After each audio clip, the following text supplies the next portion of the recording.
کہا جاتا ہے کہ کسی بادشاہ کا گزر اپنی سلطنت کے ایک ایسے علاقے سے ہوا جہاں کے لوگ سیدھا نہر سے ہی پانی لے کر پیتے تھے۔ بادشاہ نے حکم دیا کہ عوام الناس کی سہولت کے لیے یہاں ایک گھڑا بھر کر رکھ دیا جائے تو زیادہ بہتر رہے گا اور ہر چھوٹا بڑا سہولت کے ساتھ پانی پی سکے گا۔ بادشاہ یہ کہتے ہوئے اپنی باقی کے سفر پر آگے کی طرف بڑھ گیا۔ شاہی حکم پر ایک گھڑا خرید کر نہر کے کنارے رکھا جانے لگا تو ایک اہلکار نے مشورہ دیا، یہ گھڑا عوامی دولت سے خرید کر شاہی حکم پر یہاں نصب کیا جا رہا ہے، ضروری ہے کہ اس کی حفاظت کا بندوبست کیا جائے اور ایک سنتری کو چوکیداری کے لیے مقرر کیا جائے۔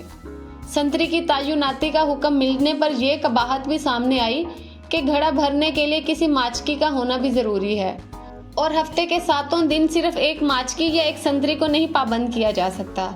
بہتر ہوگا کہ 7 سنتری اور 7 ہی ماچکی ملازم رکھے جائیں تاکہ باری باری کے ساتھ بلا تعطل یہ کام چلتا رہے۔ ایک اور محنتی اہلکار نے رائے دی کہ نہر سے گھڑا بھرا ہوا اٹھا کر لانا نہ تو ماچکی کا کام بنتا ہے اور نہ ہی سنتری کا۔ اس محنت طلب کام کے لیے 7 بار بردار بھی رکھے جانے چاہیے جو باری باری روزانہ بھرے ہوئے گھڑے کو احتیاط سے اٹھا کر لائیں اور اچھے طریقے سے ڈھکنا لگا کر بند کر کے رکھیں۔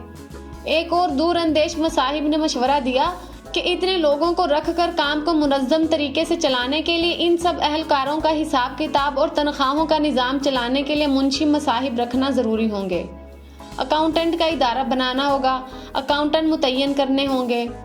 ایک اور ذو فہم و فراست اہلکار نے مشورہ دیا کہ یہ اسی صورت میں ہی یقینی بنایا جا سکتا ہے کہ ہر کام اچھے طریقے سے چل رہا ہے تو ان سارے ماچکیوں، سنتریوں اور بار برداروں سے بہتر طریقے سے کام لینے کے لیے ایک ذاتی معاملات کا ایک شعبہ قائم کرنا پڑے گا۔ ایک اور مشورہ آیا کہ یہ سب کچھ ٹھیک ہو رہا ہے مگر ملازمین کے درمیان میں لڑائی جھگڑا یا کوئی زیادتی ہو جاتی ہے تو ان کا تصفیہ اور ان کے درمیان میں صلح صفائی کون کرائے گا تاکہ کام بلا تعطل چلا رہے۔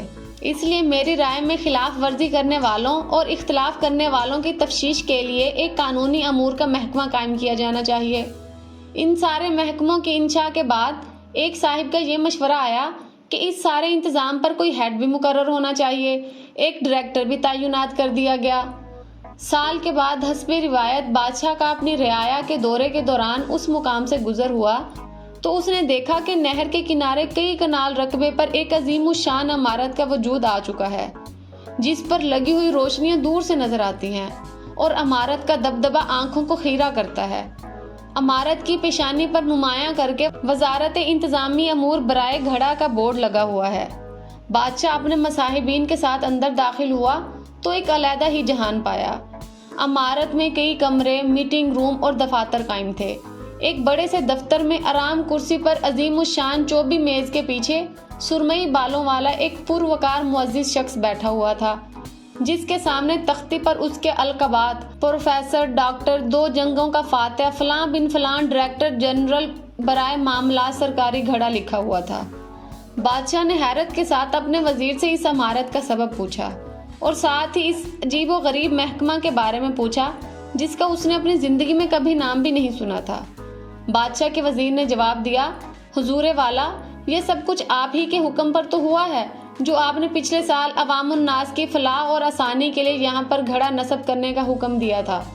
بادشاہ مزید حیرت کے ساتھ باہر نکل کر اس گھڑے کو دیکھنے گیا جس کو لگانے کا اس نے حکم دیا تھا۔ بادشاہ نے دیکھا کہ گھڑا نہ صرف خالی اور ٹوٹا ہوا ہے بلکہ اس کے اندر ایک مرا ہوا پرندہ بھی پڑا ہوا ہے۔